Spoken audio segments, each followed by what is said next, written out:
ഈ താളുകളിൽ ഒരു ദയാലുവായ രാജാവും രാജ്ഞിയും ഭരിച്ച ഒരു സമ്പന്ന രാജ്യത്തിന്റെ കഥ അടങ്ങിയിരിക്കുന്നു. അവരുടെ ഏറ്റവും വലിയ ആഗ്രഹം ഒരു കുഞ്ഞിന് ജന്മം നൽകുക എന്നതായിരുന്നു. ഭാവി പ്രവചനാതീതമായി തുടർന്നെങ്കിലും ശക്തമായ ഒരു മഞ്ഞുവീഴ്ച അപ്രതീക്ഷിതമായി ഇറങ്ങിവന്ന് പ്രദേശം മുഴുവൻ മഞ്ഞും ആസും കൊണ്ടുമൂടി. എങ്കിലും ആ കൊടുങ്കാറ്റ് മാത്രമല്ല, ഒരു നവജാത മകളുടെ അമൂല്യമായ സമ്മാനം കൂടിയാണ് നൽകിയത്. അവർ അവളെ മഞ്ഞുകാലത്തിന്റെ പ്രചോദനത്തിൽ സ്നോ വൈറ്റ് എന്ന് നാമകരണം ചെയ്തു. ഒരു ദിവസം അവൾ ഭരിക്കാൻ പോകുകയാണെന്ന് അറിഞ്ഞുകൊണ്ട് അവർ വെള്ളത്തിൽ അവളുടെ പ്രതിബിംബം കാണിച്ചു. സത്യസന്ധതയുടെയും ധൈര്യത്തിന്റെയും മൂല്യങ്ങൾ അവളുടെ എല്ലാ ശ്രമങ്ങളിലും ഉൾക്കൊള്ളിച്ചു. അവരുടെ സാമ്രാജ്യത്തിൽ പങ്കിട്ട അഭിലാഷങ്ങളിലൂടെയും ഒത്തുചേരലുകളിലൂടെയും സന്തോഷം തഴച്ചുവളർന്നു. രാജാവും രാജ്ഞിയും തങ്ങളുടെ മകൾ ദയാലുവും മാന്യനുമായ ഒരു സ്ത്രീയായി മാറിയത് അഭിമാനത്തോടെ നോക്കിക്കണ്ടു. അവളെ കാത്തിരിക്കുന്ന വിധി അവരറിഞ്ഞില്ല. രാജ്ഞിയുടെ നില അതിവേഗം മോശമായി. അവരെ രക്ഷിക്കാനുള്ള എല്ലാ ശ്രമങ്ങളും വിഫലമായി. ഒടുവിൽ അവർ രോഗത്തിന് കീഴടങ്ങി. സ്നോ വൈറ്റും അവളുടെ പിതാവും അവരുടെ ദുഃഖത്തിൽ അതീവ ദുഃഖിതരായിരുന്നു. ഒടുവിൽ അതിമനോഹരിയായ ഒരു സ്ത്രീ ആ കോട്ടയിൽ പ്രത്യക്ഷപ്പെട്ടു. അതിമനോഹരമായ ഉയരവും രാജകീയമായ ചലനങ്ങളും രാജകീയ പ്രൗഢിയുമെല്ലാം അവളുടെ തിളക്കമാർന്ന മുഖംമൂടിക്ക് താഴെ ഒളിപ്പിച്ച കറുത്ത രഹസ്യത്തെ മറച്ചുപിടിച്ചു. വിഭവസമൃദ്ധിയും ഉത്സാഹിയുമായ അവൾ രാജാവിനെ വശീകരിക്കാൻ അദ്ദേഹത്തിന്റെ ദുഃഖത്തെ മുതലെടുത്തു. പെട്ടെന്ന് തന്നെ അദ്ദേഹത്തിന്റെ ഭാര്യയായി സ്ഥാനക്കയറ്റം നേടി.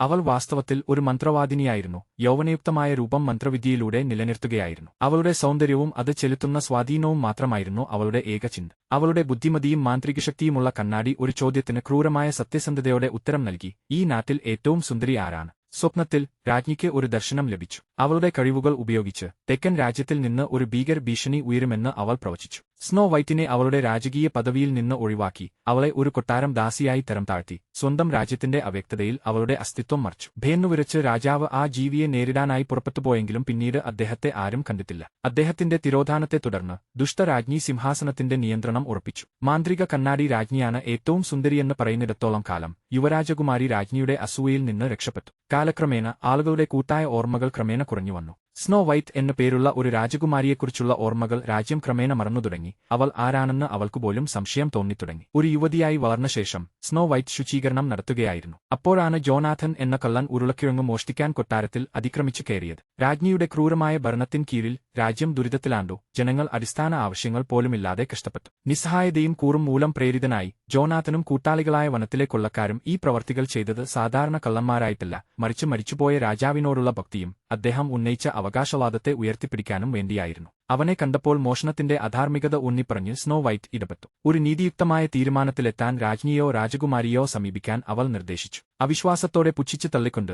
രാജകുമാരിയുടെ അസ്തിത്വത്തെ ജോനാഥൻ സംശയിച്ചു. കാരണം അവൾ പ്രത്യക്ഷത്തിൽ അദൃശ്യയായിരുന്നു. അചഞ്ചലയായി സ്നോ വൈറ്റ് രാജകുമാരിയുടെ അസ്തിത്വവും സ്വന്തം ജനങ്ങളെ സഹായിക്കാനുള്ള തന്റെ ശ്രമങ്ങളും ഉറപ്പിച്ചു പറഞ്ഞു. എങ്കിലും ചിന്തകൾക്ക് പ്രവൃത്തിയില്ലാത്തതുകൊണ്ട് അതിലൊരു കാര്യവുമില്ലെന്ന് വാദിച്ച് ജോനാഥൻ അവളുടെ ആശങ്കകളെ തള്ളിക്കളഞ്ഞു. അതുകേട്ടതും അയാൾ ഉരുളക്കിഴങ്ങ് തട്ടിയെടുത്ത് ഓടി രക്ഷപ്പെട്ടു. അവളുടെ വാക്കുകൾ സ്നോ വൈറ്റിന്റെ ഉള്ളിൽ ആഴത്തിൽ പതിഞ്ഞു. അത് അവളെ പ്രവർത്തിക്കാൻ പ്രേരിപ്പിച്ചു. മാറ്റം വാദിക്കാൻ തീരുമാനിച്ചുറച്ച് അവൾ പങ്കുവയ്ക്കുന്നതിന്റെ സദ്ഗുണത്തെ പിന്തുണച്ച് ദുഷ്ടരാജ്ഞിയെ നേരിട്ടു. ഐക്യത്തിന്റെയും പ്രത്യാശയുടെയും ചിഹ്നമായി രാജ്യമെമ്പാടും ആപ്പിൾ പൈകൾ വിതരണം ചെയ്യാനുള്ള പദ്ധതി രാജ്ഞി നിരസിച്ചു. ഒരു നൂതന ആശയം.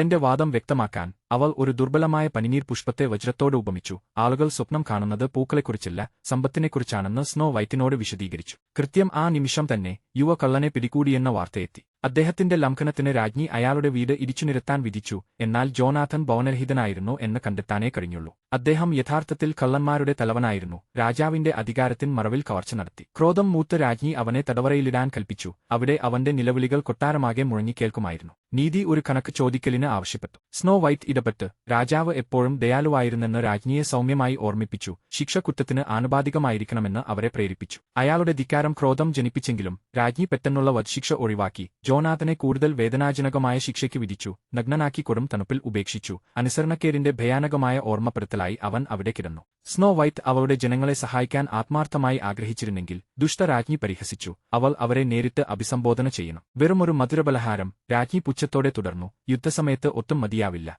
തുടർന്ന് ഭയപ്പെടുത്തുന്ന സഹാനുഭൂതിയില്ലാത്ത മനോഭാവത്തോടെ ആ സ്ത്രീയെ അവളുടെ കിണറ്റിലേക്ക് തന്നെ തിരിച്ചേക്കാനും അതുവഴി മറ്റ് മാർഗ്ഗങ്ങളെല്ലാം ഇല്ലാതാക്കാനും അവൾ ആജ്ഞാപിക്കുന്നു. നിരാശയുണ്ടെങ്കിലും സ്നോ വൈറ്റ് തന്റെ ദൃഢനിശ്ചയത്തിൽ ഉറച്ചുനിൽക്കുന്നു. ഹൃദയം നിറഞ്ഞ് തന്റെ ജനങ്ങൾക്കും നീതിയും സമൃദ്ധിയുമുള്ള ഒരു രാജ്യത്തിനുമായി അവൾ ആഴമായ പ്രതീക്ഷകൾ ഒരു പ്രാർത്ഥനയായി നെയ്യുന്നു. അവളുടെ ഹൃദയസ്പർശിയായ ഈണം അവളുടെ ആത്മാവിന്റെ ആഴങ്ങളിൽ നിന്ന് ഉയരുന്നു. എക്കാലത്തും എത്തിപ്പിടിക്കാനാവാത്ത വിധിയുടെ വേദന നിറഞ്ഞ യാചന പോലെ. അതിനുശേഷം അധികം താമസിയാതെ തന്നെ അവൾ നടപടിയെടുക്കാൻ തീരുമാനിച്ചു. ജോനാഥനെ തടവിലിട്ടിരിക്കുന്ന തടവറയിലേക്ക് അവൾ രഹസ്യമായി നീങ്ങുന്നു. അതിവേഗം അയാളെ അഴിച്ചുമാറ്റി അവൾ ഒരു നിമിഷത്തെ ദയയിൽ ഒരു കഷ്ണം റൊട്ടി നൽകുന്നു. പക്ഷേ വാക്കുകൾ കൈമാറും മുമ്പ് കാവൽക്കാർ പ്രത്യക്ഷപ്പെടുന്നു. ദുഷ്ടരാജ്ഞി വീണ്ടും തന്റെ മാന്ത്രിക കണ്ണാടിയിൽ നിന്ന് ഉത്തരങ്ങൾ തേടി. പതിവുപോലെ അതേ ചോദ്യം ആവർത്തിച്ചു, എല്ലാറ്റിലും സുന്ദരി ആരാണ്? എങ്കിലും ഇത്തവണത്തെ ഉത്തരം അവളുടെ പ്രതീക്ഷകൾക്ക് വിരുദ്ധമായിരുന്നു. ഇപ്പോൾ കണ്ണാടി സ്നോ വൈറ്റിനെ പ്രതിഫലിപ്പിക്കുന്നു. അവളുടെ പരിശുദ്ധിയും ആകർഷണീയതയും രാജ്ഞിയുടെ മങ്ങിപ്പോകുന്ന സൗന്ദര്യത്തെക്കാൾ മുന്നിട്ടു നിൽക്കുന്നു. വിശ്വസ്തനായ വേട്ടക്കാരനോട് ആപ്പിൾ പറിക്കാനെന്ന വ്യാജേന മഞ്ഞുമുട്ടിയെയും കൂട്ടി ദൂരെ വനത്തിലേക്ക് പോകാൻ അവൾ ആജ്ഞാപിച്ചു. അവളെ കണ്ടിടത്തു വെച്ച് തന്നെ ഇല്ലാതാക്കാൻ അവൻ നിർദ്ദേശമുണ്ട്. അവൾ ആദ്യം അവളുടെ നിഷ്കളങ്കത മനസ്സിലാക്കുന്നു. എന്നാൽ സ്നോ വൈറ്റ് കൊള്ളക്കാരുമായി സഹകരിക്കുന്നുവെന്നും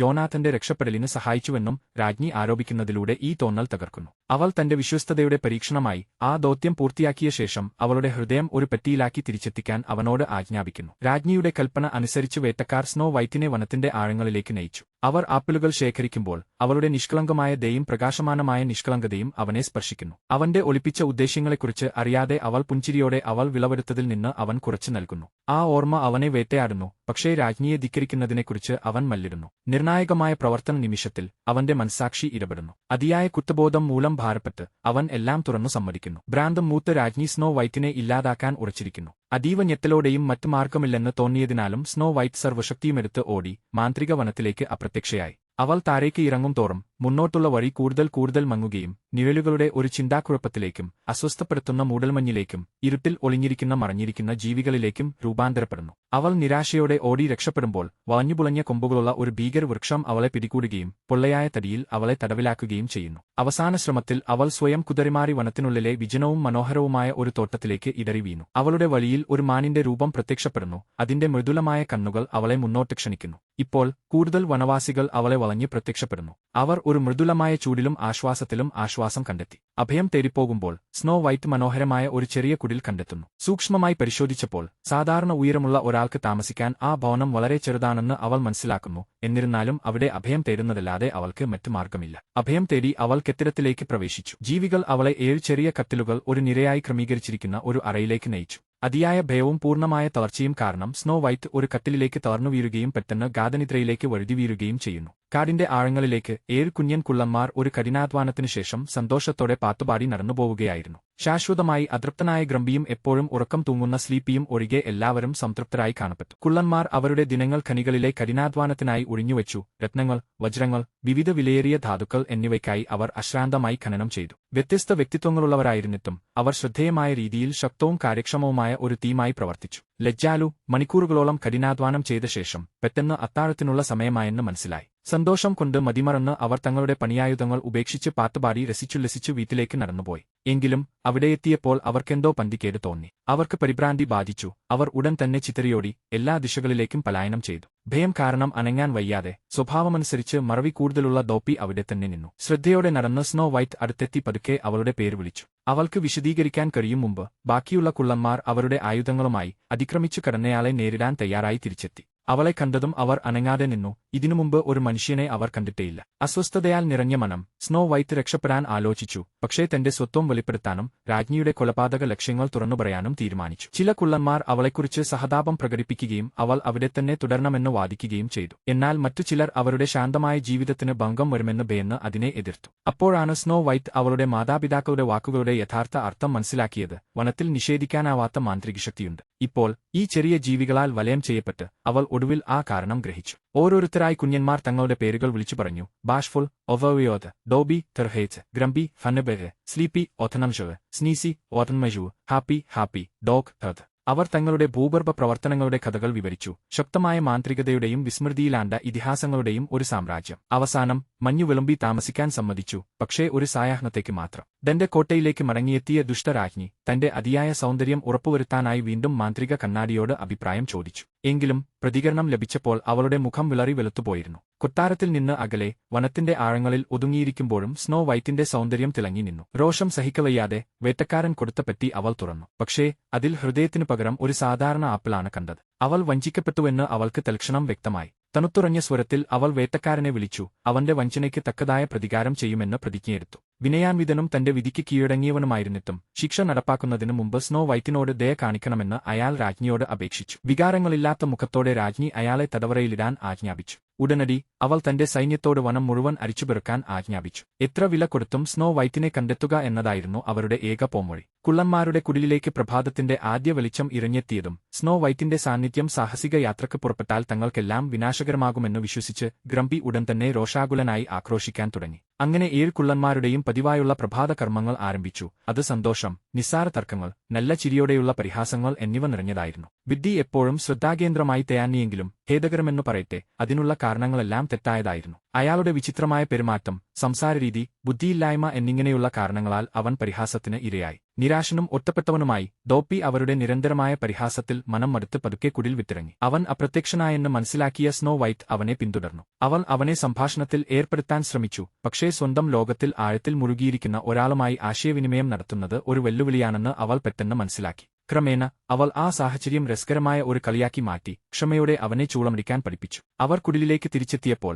ഡോപ്പി പൂർണ്ണമായ ഒരു മാറ്റത്തിനു വിധേയനായിരുന്നു. അവന്റെ വിശാലമായ ചിരിയും ആകർഷകമായ ഊർജ്ജവും ഉടൻ തന്നെ എല്ലാവരുടെയും മനോവീര്യം ഉയർത്തി. അയാളുടെ ദുഃഖം ഒരു ചിരിക്ക് മാറി. സ്നോ വൈറ്റ് കുള്ളന്മാരുടെ കൂട്ടായ ജീവിതരീതിയിൽ വിപ്ലവം സൃഷ്ടിച്ചു. അവർ ടീം വർക്ക് സാധാരണ ജോലികളെ സന്തോഷകരമായ പ്രവർത്തനങ്ങളാക്കി മാറ്റുമെന്ന് തെളിയിച്ചു. അവർ സന്തോഷത്തോടെ ചൂളം വിളിച്ചുകൊണ്ട് വൃത്തിയാക്കി. അവരുടെ നിരന്തരമായ വാദപ്രതിവാദങ്ങൾ യഥാർത്ഥ ശത്രുതയിൽ നിന്നല്ല ഉടലെടുത്തതെന്നും ഫലപ്രദമായി ആശയവിനിമയം നടത്താൻ കഴിയാത്തതിൽ നിന്നാണ് അവ ഉണ്ടായതെന്നും അവൾ മനസ്സിലാക്കി. പരസ്പരം മനസ്സിലാക്കുന്നതിനും അവരുടെ തർക്കങ്ങൾ പരിഹരിക്കുന്നതിനും അവൾ സ്വയം സമർപ്പിച്ചു. പുതുക്കിയ ആവേശത്തോടെ അവർ ജോലി ചെയ്യുമ്പോൾ വൃത്തിയാക്കാനും പാടാനും ചൂളം വിളിക്കാനും തുടങ്ങി. ചിരിച്ചുകൊണ്ട് സ്നോ വൈറ്റ് തന്റെ യുവത്വത്തിലെ കഥകൾ പങ്കുവച്ചു. തന്റെ മാതാപിതാക്കൾ ജീവിച്ചിരുന്നപ്പോഴും സ്നേഹം തങ്ങളുടെ വീട് നിറഞ്ഞിരുന്നപ്പോഴും കൂടുതൽ സന്തോഷമുണ്ടായിരുന്ന ഒരു കാലം അവൾ ഓർത്തു. പെട്ടെന്ന് അവൾക്ക് ഒരു ബോധം ഉദിച്ചു. വേട്ടക്കാരന്റെ മുന്നറിയിപ്പ്, രാജ്ഞിയുടെ പിതാവിനെക്കുറിച്ചുള്ള വഞ്ചന. അവൻ ജീവനോടെ ഇരിക്കാൻ സാധ്യതയുണ്ടായിരുന്നു. സത്യം വെളിപ്പെടുത്താൻ തീരുമാനിച്ചുറപ്പിച്ച് രാജാവിന്റെ കൊടിയടയാളത്തിന് കീഴിൽ പോരാടുന്ന വനത്തിലെ കൊള്ളക്കാരെക്കുറിച്ച് അവൾ കുള്ളന്മാരെ അറിയിച്ചു. ഒരുപക്ഷേ അവർ പരിഹാരങ്ങൾ കണ്ടെത്താൻ അവളെ സഹായിച്ചേക്കാം. തന്റെ നന്ദി പ്രകടിപ്പിച്ചുകൊണ്ട് അവൾ കുള്ളന്മാരോട് തനിക്ക് പോകണമെന്ന് പറഞ്ഞു. കൊള്ളക്കാരെ കണ്ടെത്താൻ പ്രതീക്ഷിച്ച് സ്നോ വൈറ്റ് ശ്രദ്ധയോടെ വനത്തിലേക്ക് പ്രവേശിച്ചു. ജോനാഥനെ അവൾ കണ്ടുപിടിക്കാൻ അധികം താമസിച്ചില്ല. അവളെ കണ്ടതും അവളെ തേടി വന്ന കൊട്ടാരത്തിലെ കാവൽഭടന്മാരിൽ നിന്ന് അവളെ ഒളിപ്പിക്കാൻ അവൻ പെട്ടെന്ന് സഹായിച്ചു. അച്ഛൻ ജീവനോടെയുണ്ടെന്ന പ്രതീക്ഷ അവൾ മുറുകെ പിടിച്ചു. കൊള്ളക്കാർ രാജാവിനോട് അചഞ്ചലമായ കൂറുള്ളവരായതിനാൽ അവർ തന്റെ ദൗത്യത്തിൽ സഹായിക്കുമെന്ന് അവൾ പ്രതീക്ഷിച്ചു. ശ്രദ്ധാപൂർവം കേട്ട ശേഷം ജോനാഥൻ ഒരു രഹസ്യവിവരം വെളിപ്പെടുത്തി. സ്ഥിരീകരിക്കാത്ത റിപ്പോർട്ടുകൾ സൂചിപ്പിക്കുന്നത് രാജാവിനെ തെക്കൻ രാജ്യത്തിൽ തടവിലാക്കിയിരിക്കുന്നു എന്നാണ്. അദ്ദേഹത്തിന്റെ ഇപ്പോഴത്തെ സ്ഥലം ഒരു രഹസ്യമായി തുടരുന്നു. തുടർന്ന് അയാൾ ഒരു കുറ്റസമ്മതം കൂടി നടത്തി. അയാൾ വെറുമൊരു കള്ളൻ മാത്രമല്ല, മറിച്ച് കൊള്ളക്കാരുടെ നേതാവാണ്. കൂടാതെ അയാൾക്ക് കൂട്ടാളികളുമുണ്ട്. അവൻ സംസാരിച്ചു കഴിഞ്ഞപ്പോൾ ബാക്കിയുള്ള കൊള്ളക്കാർ നിഴലുകളിൽ നിന്ന് പുറത്തുവന്ന് നിശബ്ദമായ ഭവ്യതയോടെ സ്നോ വൈറ്റിനു മുന്നിൽ നിന്നു. അവർ സംഭാഷണം തുടരുന്നതിനു മുൻപ് ഒരു കൂട്ടം കോട്ടയിലെ കാവൽക്കാർ വനത്തിലേക്ക് ഇരച്ചുകയറി. സ്നോ വൈറ്റിന്റെ പാത പിന്തുടർന്ന് അവളെ വീണ്ടെടുക്കാൻ അവർ പദ്ധതിയിട്ടു. ഒരു നിമിഷം പോലും വൈകാതെ കൊള്ളക്കാർ പോരാടാൻ തയ്യാറെടുത്തു. അവളെ രക്ഷിക്കാൻ എന്തും ചെയ്യാൻ അവർ ഒരുക്കമായിരുന്നു. ക്ഷമിക്കണം,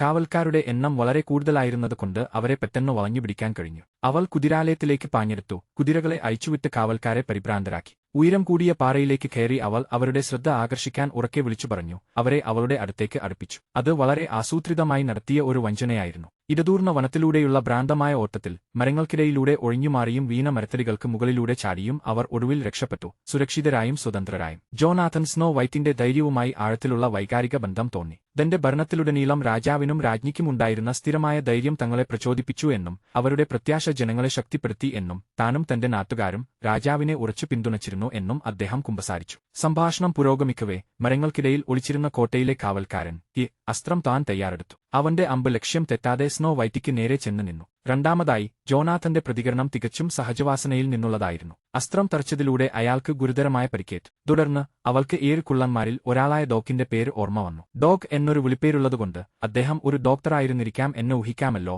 അല്ലേ? അവൾ ഒട്ടും സമയം കളയാതെ അവനെ ക്യാബിനിലേക്ക് തിരികെ കൊണ്ടുപോയി. പക്ഷേ അവിടെ എത്തിയപ്പോൾ ഡോഗ് എന്നത് വെറുമൊരു വിളിപ്പേര് മാത്രമാണെന്നും അത് വൈദ്യശാസ്ത്രപരമായ വൈദഗ്ധ്യം സൂചിപ്പിക്കുന്നില്ലെന്നും ഡോഗ് വ്യക്തമാക്കി. അദ്ദേഹത്തിന്റെ പ്രകടമായ വൈദഗ്ധ്യം ഏത് മേഖലയിലാണ്? അവരുടെ നേതാവിന് ഗുരുതരമായി പരിക്കേറ്റതിനെ തുടർന്ന് കൊള്ളക്കാർ പരിഭ്രാന്തരായി നിലവിളിച്ചു. അദ്ദേഹത്തിന്റെ ജീവൻ രക്ഷിക്കാൻ ഡോഗ് ഇടപെടണമെന്ന് അവർ നിർബന്ധിച്ചു. പുറത്തുനിന്നുള്ളവരുടെ ധാർഷ്ട്യമുള്ള സ്വരത്തിൽ രോഷം പൂണ്ട കുള്ളന്മാർ രൂക്ഷമായി പ്രതികരിച്ചു. ഒടുവിൽ അതൊരു ഉഗ്രമായ വാഗ്വാദത്തിലേക്ക് എത്തിച്ചേർന്നു. അപ്പോൾ സ്നോ വൈറ്റ് സംസാരിച്ചു. അവളുടെ ശബ്ദത്തിൽ ഒരു പുതിയ ദൃഢനിശ്ചയം നിറഞ്ഞിരുന്നു. അവരുടെ ഭിന്നിപ്പും കലഹവും പരസ്പരവിശ്വാസമില്ലായ്മയുമെല്ലാം ദുഷ്ടരാജ്ഞിയുടെ ലക്ഷ്യമായിരുന്നുവെന്ന് അവൾ അവരെ താക്കീത് ചെയ്തു. സ്വയം പര്യാപ്തർ മാത്രമാണ് തങ്ങളുടെ രക്ഷാമാർഗം എന്ന തെറ്റായ ധാരണ വളർത്തി അവളവരിൽ ഭയങ്കരമായ ഒരു ഭയം നിറച്ചു. ഫലം വ്യത്യസ്തമാകാമായിരുന്നു. ഉരുറച്ച ശ്വാസത്തോടെ ഡോഗ് തന്റെ സംശയങ്ങളെ തള്ളിക്കളഞ്ഞു. ഇടുങ്ങിയ സ്ഥലത്ത് സ്വയം തടങ്കലിലാക്കിയ ശേഷം ലഭ്യമായ അറിവ് ഉപയോഗിച്ച് താൽക്കാലിക ഉപകരണങ്ങൾ ഉണ്ടാക്കി പരിക്ക് ശുശ്രൂഷിച്ചു. നീണ്ട മണിക്കൂറുകൾ ഇഴഞ്ഞു നീങ്ങി. അവസാനമായി ഡക്ക് പ്രത്യക്ഷപ്പെട്ടു. അവന്റെ മുഖം വിളറി വെളുത്തിരുന്നു, കൈകൾ വിറക്കുന്നുണ്ടായിരുന്നു.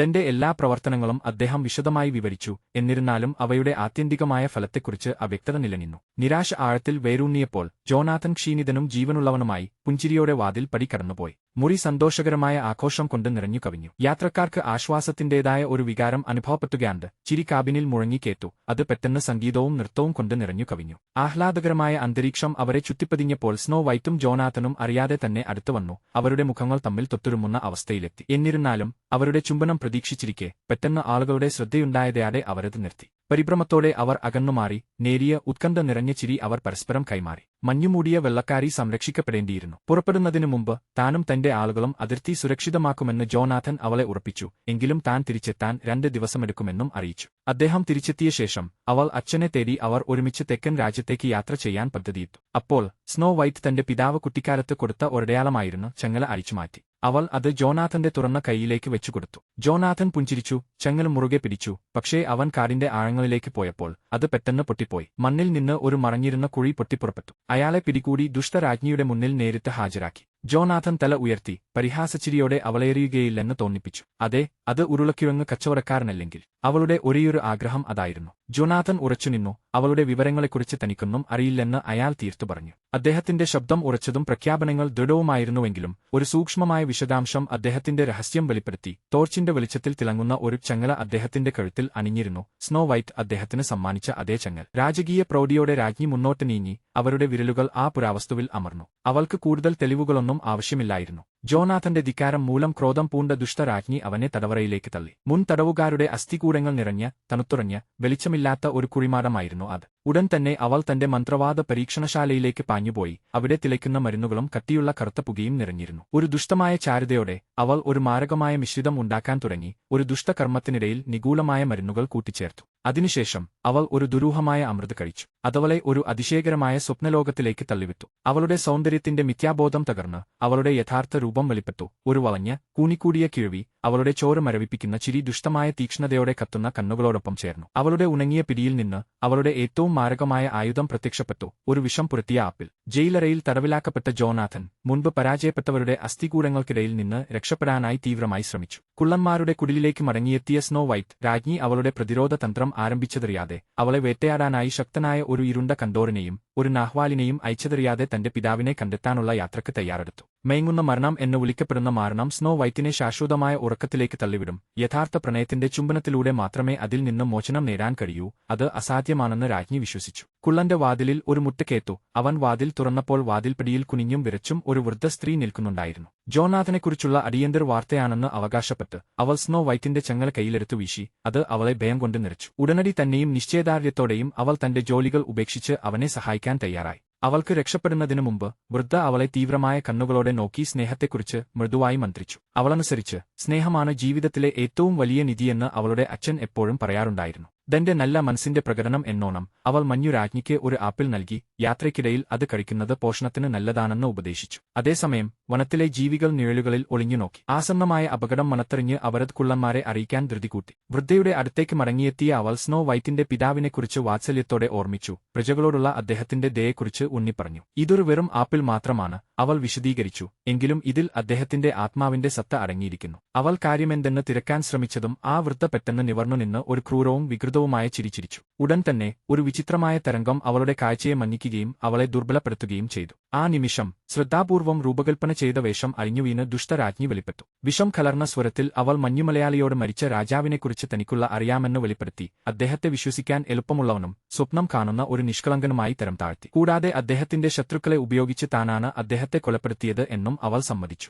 അയാളുടെ ദയ കാരണം അയാൾക്ക് സിംഹാസനം നഷ്ടപ്പെട്ടു. ഇപ്പോൾ അത് അവളുടെ നിലനിൽപ്പിന് ഭീഷണിയാകുന്നു. നിവർന്നു നിൽക്കാൻ അവൾ പോരാടിയെങ്കിലും സ്നോ വൈറ്റിന്റെ ഊർജ്ജം ചോർന്നുപോയി. കൺപോളകൾ അടഞ്ഞു തുടങ്ങി. അവൾ ഗാഢവും മാന്ത്രികവുമായ ഉറക്കത്തിലേക്ക് വീണു. ഉള്ളടക്കം രാജ്ഞി ഇരുളിലേക്ക് പിൻവാങ്ങി. കുള്ളന്മാരും വനജീവികളും ഒടുവിൽ എത്തിയപ്പോഴേക്കും വൈകിപ്പോയിരുന്നു. അവർ ദുഃഖത്താൽ തളർന്നുപോയിരുന്നു. കണ്ണീരോടെ അവർ അവളെ പതുക്കെ പൂക്കൾ കൊണ്ട് മൂടി ഒടുവിൽ അവളെ നിത്യവിശ്രമത്തിലേക്ക് ആനയിച്ചു. അപ്പോഴാണ് തനിക്ക് കൂട്ടാളികളുണ്ടെന്ന് അവനറിയുന്നത്. വേട്ടക്കാരനും അവിടെയുണ്ടായിരുന്നു. ഒരു പൊതുശത്രുവിനാൽ പ്രചോദിതരായി അവർ തങ്ങളുടെ ശക്തികൾ സംയോജിപ്പിച്ച് ഒരു തന്ത്രം രൂപപ്പെടുത്തി. ഫലപ്രദമായി സഹകരിച്ച് അവർ ഒരു രക്ഷാമാർഗം കണ്ടെത്തി. ജോനാഥൻ സ്വാതന്ത്ര്യം ലഭിച്ചയുടനെ അവൻ കാട്ടിലേക്ക് ഓടി അവിടെയുള്ള മൃഗങ്ങളെ കണ്ടുമുട്ടി. പരിഭ്രാന്തി മൂലം അവർ അവനെ കുള്ളന്റെ കുടിലിലേക്ക് വനത്തിലൂടെ ധൃതി പിടിച്ചു കൊണ്ടുപോയി. തകർന്ന മനസ്സോടെയും പൂർണ്ണ പരാജയമാണെന്ന് ഉറപ്പിച്ചു അവൻ പ്രതീക്ഷകളില്ലാഞ്ഞിട്ടും തീവ്രമായ ഒരത്യാശയിൽ അവളെ ചുംബിച്ചു. പെട്ടെന്ന് എല്ലാം സംഭവിച്ചു. അവരെല്ലാവരും മരവിച്ചുപോയിരുന്നു. അമ്പരന്ന് സ്തബ്ധരായി ഇരുന്നു. കുള്ളന്മാർ തങ്ങളുടെ അംഗീകാരം ആർത്തുവിളിച്ചു. മൃഗങ്ങൾ പോലും സന്തോഷകരമായ നൃത്തത്തിൽ പങ്കുചേർന്നു. ആഘാതത്തിൽ നിന്ന് മുക്തയാകാതെ മഞ്ഞുമലരി എഴുന്നേറ്റിരുന്നു. ജീവനോടെ ഉണ്ടായിരുന്നെങ്കിലും അവൾക്ക് സ്ഥലകാലബോധമില്ലായിരുന്നു. അച്ഛൻ മരിച്ചെന്നും അതിന് കാരണം രാജ്ഞിയാണെന്നും അവൾ വെളിപ്പെടുത്തിയപ്പോൾ ഒരു വലിയ സത്യം അവളെ ഭാരപ്പെടുത്തി. അദ്ദേഹം മരിക്കുമ്പോൾ ഒരു ഏകാന്ത മഞ്ഞുകണം മൃദുവായി സ്നോ വൈറ്റിന്റെ വിരലിൽ സ്പർശിച്ചു. മുകളിൽ നിന്നുള്ള മൃദുവായ മഴ ഒരു പ്രത്യേക സൂചനയായി വർത്തിച്ചു. അവളുടെ വിധി സ്വീകരിക്കാനുള്ള ഉചിതമായ നിമിഷം അറിയിക്കുന്നു. ദിന്മ നിറഞ്ഞ രാജ്ഞിയെ ചോദ്യം ചെയ്യുക എന്നത് അവളുടെ ഇപ്പോഴത്തെ ദൗത്യമായിരുന്നു. അതിൽ സംശയമില്ല. രാജ്യത്തെ ഭയത്തിൽ നിന്നും അടിച്ചമർത്തലിൽ നിന്നും രക്ഷിക്കുക. അവരുടെ ജനത അർഹിക്കുന്ന രാജ്ഞിയായി മാറുക. കരുണ, അനുകമ്പ, അചഞ്ചലമായ സത്യം എന്നിവയാൽ നിർവചിക്കപ്പെട്ട ഒരു നേതാവ്. അപ്രതീക്ഷിതമായ ഒരു വഴിത്തിരിവിൽ സ്ഥിരമായി പരിഹസിക്കപ്പെടുന്ന ഡോപ്പി മുഖ്യവേദിയിൽ നിറഞ്ഞുനിന്നു കാഴ്ചക്കാരെ അത്ഭുതപ്പെടുത്തി. പുതുതായി കണ്ടെത്തിയ ധൈര്യത്തോടെ തന്റെ ആദ്യ പ്രസംഗത്തിൽ താനൊരിക്കലും ഭയത്തിന് അടിമപ്പെടില്ലെന്ന് അദ്ദേഹം പ്രഖ്യാപിച്ചു. അദ്ദേഹത്തിന്റെ ഹൃദയം നിറഞ്ഞ വാക്കുകളിൽ പ്രചോദിതയായി സ്നോ വൈറ്റ് രാജ്യത്തിലേക്ക് യാത്ര തുടങ്ങി. അവൾ എത്തിയപ്പോൾ ആളുകളിൽ വളരെക്കാലമായി ഉറങ്ങിക്കിടന്ന ഒരു പ്രതീക്ഷ ഉണർന്നു. മെല്ലെ താമസക്കാർ അവരുടെ വാസസ്ഥലങ്ങളിൽ നിന്ന് പ്രത്യക്ഷപ്പെടാൻ തുടങ്ങി. കലാപം ഉണ്ടായെന്ന് അറിഞ്ഞപ്പോൾ ദുഷ്ടരാജ്ഞി സ്നോ വൈറ്റിനെ നേരിട്ട് നേരിടാൻ തീരുമാനിച്ചു. ദണ്ഡേയനിജ ബദ്ലർ അഹങ്കാരം പ്രകടിപ്പിച്ചുകൊണ്ട് അവൾ നിയന്ത്രണം വീണ്ടെടുക്കാൻ ശ്രമിച്ചു. ഒരു കൈയിൽ ഒരു റോസാപ്പൂവും മറ്റേ കൈയിൽ വാളും ഉയർത്തിപ്പിടിച്ചിരുന്നു. സന്ദേശം അവ്യക്തമല്ലാത്തതായിരുന്നു. സിംഹാസനം സൗന്ദര്യവും ശക്തിയുമുള്ളവർക്ക് മാത്രമായി സംവരണം ചെയ്തിരിക്കുന്നു. സ്നോ വൈറ്റിന് അത് വേണമെങ്കിൽ ബലമായി പിടിച്ചെടുക്കേണ്ടിവരും. സംഘർഷത്തിൽ ഏർപ്പെടുന്നതിനു പകരം സ്നോ വൈറ്റ് ജനങ്ങളോട് അഭ്യർത്ഥിച്ചു. അവരെ അവരുടെ പഴയ സ്വഭാവത്തെക്കുറിച്ച് ഓർമ്മിപ്പിച്ചു. അവൾ ഒരു കഥ പറഞ്ഞു. പടിഞ്ഞാറൻ താഴ്വരയിൽ കൃഷി ചെയ്യുന്ന കാവൽക്കാരനായ പെദ്രോയുടെയും എല്ലാ വർഷവും വസന്തകാലത്ത് ധാരാളമായി വിളവ് നൽകുന്ന ചെറി മരങ്ങൾ കൃഷി ചെയ്യുന്ന അദ്ദേഹത്തിന്റെ കൂട്ടുകാരി എലേനയുടെയും കഥ. അവർ തങ്ങളുടെ വിളവെടുപ്പ് സന്തോഷത്തോടെ പങ്കുവച്ചു. അവൾ തന്റെ പിതാവിനെപ്പോലെ ഒരു മുൻ ബേക്കറുടെ കഥ ഓർത്തെടുത്തു. അദ്ദേഹം പണം കൊടുക്കാൻ കഴിവില്ലാത്തവരെപ്പോലും വിശക്കുന്നവരെ എപ്പോഴും സഹായിച്ചിരുന്നു. സ്നോ വൈറ്റിന്റെ വാക്കുകൾ ദയയും നീതിയും സംരക്ഷിക്കപ്പെട്ട പ്രഭുത്വവും തഴച്ചുവളർന്ന ഒരു സമീപകാല ഭൂതകാലത്തെ ഓർമ്മിപ്പിച്ചു. അത് പങ്കിട്ട ഓർമ്മകളിലൂടെ ലഭ്യമായിരുന്നു. അവർക്ക് സുഖം പ്രാപിക്കാൻ അത് ആവശ്യമായിരുന്നു. അത് പൂർണ്ണമായി മറന്നുപോയില്ല. രാജ്യത്ത് ഒരു വലിയ മാറ്റം സംഭവിച്ചു. വിദ്വേഷത്താൽ അല്ല, ദൃഢനിശ്ചയത്താൽ പ്രേരിതരായി അതിലെ ജനങ്ങൾ ഒന്നടങ്കം മുന്നിട്ടിറങ്ങി. തന്റെ അധികാരം കുറയുന്നതായി മനസ്സിലാക്കിയ രാജ്ഞി സ്നോ വൈറ്റിനെതിരെ അവസാനത്തെയും നിരാശാജനകവുമായ ഒരു ആക്രമണം അഴിച്ചുവിട്ടു. എന്നാൽ കൊള്ളക്കാരുടെ സമയോചിതമായ വരവ് മൂലം അത് പരാജയപ്പെട്ടു. അവരുടെ കൂട്ടത്തിലെ വിദഗ്ധനായ ഒരു കുന്തമുനക്കാരൻ വെടിവെച്ച് അവളുടെ ജീവൻ രക്ഷിച്ചു. അധികം താമസിയാതെ കുള്ളന്മാരും എത്തി. ഒടുവിൽ ഒന്നിച്ചു ചേർന്ന് അവർ ജനങ്ങൾക്കൊപ്പം നിലകൊണ്ടു. നീണ്ടതും നിശബ്ദവുമായ കാത്തിരിപ്പിന് ശേഷം രാജ്ഞിയുമായുള്ള അവസാന കൂടിയാലോചനക്കായി മാന്ത്രിക കണ്ണാടിയെ വിളിച്ചു. പക്ഷേ ഇത്തവണ ആശ്വാസം നൽകുന്ന മിഥ്യാബോധങ്ങളൊന്നും അത് നൽകിയില്ല. ഒരു കഠിനമായ സത്യം അത് വെളിപ്പെടുത്തി. അവളുടെ സൗന്ദര്യം തൊലിപ്പുറമെ മാത്രമായിരുന്നു. അത് അവളുടെ ആത്മാവിനെ സ്പർശിച്ചതേയില്ല. സ്നോ വൈറ്റിൽ യഥാർത്ഥ സൗന്ദര്യം ആന്തരികമായി ഉദ്ഭവിക്കുന്നു. ഇത് അവളെ ഏറ്റവും സുന്ദരി എന്ന നിലയിൽ ശാശ്വതമായി നിലനിർത്തുന്നു. ക്രോധം മൂത്ത രാജ്ഞി ഒരു ഭീകരമായ നിലവിളി പുറപ്പെടുവിച്ചു. അത് കണ്ണാടിയെ എണ്ണമറ്റ കഷ്ണങ്ങളാക്കി തകർത്തു. പിന്നെ അവളുടെ രൂപം വികൃതമായി സ്വയം തകർന്നു വീണു. രാജ്ഞിയുടെ കറുത്ത മാന്ത്രികശക്തി നിയന്ത്രണാതീതമായി കറങ്ങിത്തിരിഞ്ഞു. കണ്ണാടിയുടെ ചില്ലുകൾ അവളെ ഉള്ളിലേക്ക് വലിച്ചെടുപ്പിച്ചതും അവൾ എന്നേക്കുമായി ഇല്ലാതായി. അങ്ങനെ നന്മയിലുള്ള അചഞ്ചലമായ വിശ്വാസവും തന്റെ നാടിന്റെ മൂല്യങ്ങളോടുള്ള ആഴമായ പ്രതിബദ്ധതയും സത്യത്തിന്റെ ശക്തിയും സ്നേഹത്തിന്റെ പരിവർത്തന സ്വാധീനവുമുള്ള ഒരു യുവ റാണിയുടെ ഭരണം ആരംഭിച്ചു. സ്നോ വൈറ്റ് ഭരണമേറ്റെടുത്തതോടെ രാജ്യം വീണ്ടും അഭിവൃദ്ധി പ്രാപിച്ചു. പുതിയ പ്രതീക്ഷയോടെ ജനങ്ങൾ പാടി, ചിരിച്ചു, നൃത്തം ചെയ്തു. പ്രതീക്ഷകൾ നിറഞ്ഞ ഒരു ഭാവി പിറവിയെടുക്കുമ്പോൾ ഈ അനശ്വര കഥയെ എന്നേക്കുമായി സംരക്ഷിച്ചുകൊണ്ട് ആ മാന്ത്രിക പുസ്തകം പതുക്കെ അടഞ്ഞു.